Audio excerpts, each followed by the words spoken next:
চুরি চুট্টা করে চলবো না, চাঁদাবাজিতে অনেক খাটনিও কম, পরিশ্রমও কম, লাভ বেশি। ভাই আপনি ঠান্ডা হন, আনলে ওরে আমার এত ছাড়িয়ে দেন, ওরে আমি দেখতেছি। তুই কি করলি রে? চাঁদা নিলি না? তোর এত বড় সাহস!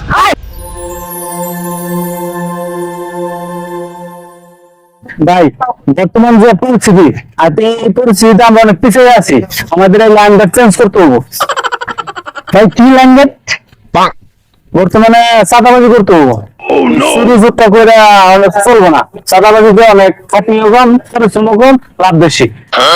ভাই আপনি ঠিকই কইছেন। দেশে তো টুল তোলা যে কথা, চুরি করা একই কথা। চুরি করা আমার অনেক পরিশ্রম, তাহলে যুগের সাথে যুগে তাল মিলিয়ে চলতে হবে। কারণ কি জানেন, চাঁদাবাজি মানে বেশি চলতেছে, চাঁদাবাজি করবো আমরা। তাহলে আজকে তো আমরা এই রাসায়নিক চাঁদাবাজি, ঠিক আছে, চাঁদাবাজি এটা ভালো দাম আছে, চাঁদা ভালো, ভালো পরিশ্রম করলেই টাকা বেশি। তাই করি ভাই, চলো চলেন।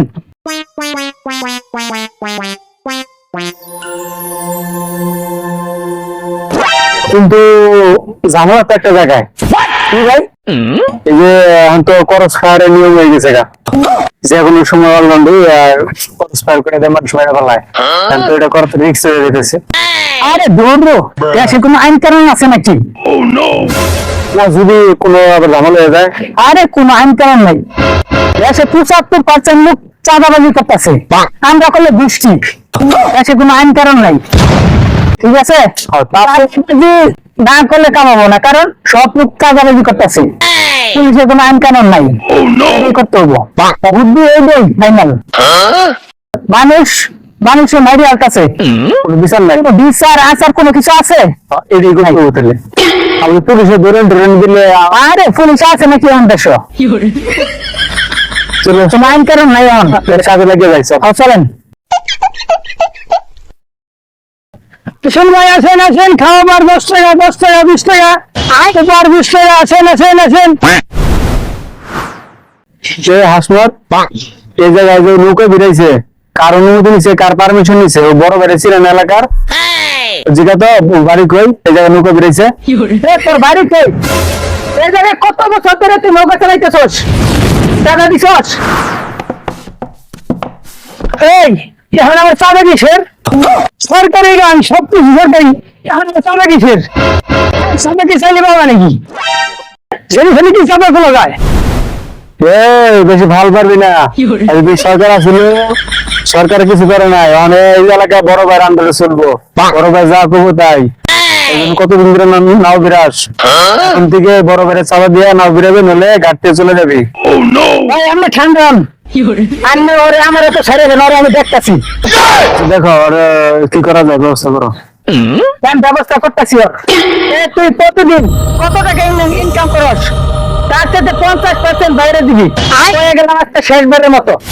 যদি না দেশ, কল্লাটা কাটতে হবে মতন। এই গার্ডে তোরে নৌকা চালাইতে দিব না, এই গার্ড হলো বড় বাড়ির গার্ড। যদি নৌকা চালাইতে চাস, বড় বাইরে 50% চালা দিতে হবে, নাহলে নৌকা চালাইতে পারবি না।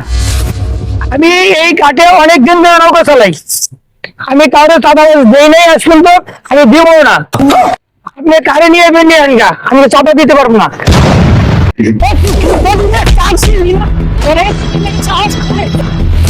চাঁদা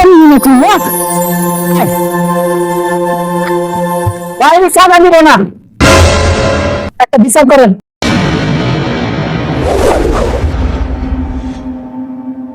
ওই যদি চাঁদা দিতে রাজি না হয়, নৌকা ভাঙিয়া লাগবে। এরকম করে যত নৌকার মাঝি চাঁদা না দিতে চাইবো, বড় বেড়ে চাঁদা না দেবো, প্রত্যেক দিনে নৌকা ভাঙবি, একে একে সবাই ভয় পাইয়া বড় বেড়ে চাঁদা দিব। মানে শেষদের মধ্যে বলে দেয় ওখানে ঠিকঠাক মতো সময় মতো চাঁদা দেয়। ভাই শুনছেন রেশন সেনাবাহিনী রাতে, সেনাবাহিনী সব দিকে উনি করতে, চাঁদাবাজি সবই করতে ঘুরতেছে। আপনি যদি বাঁচতে চান তাহলে চাঁদাবাজি ছেড়ে দিয়া এখান থেকে পালান। আল্লাহ রে,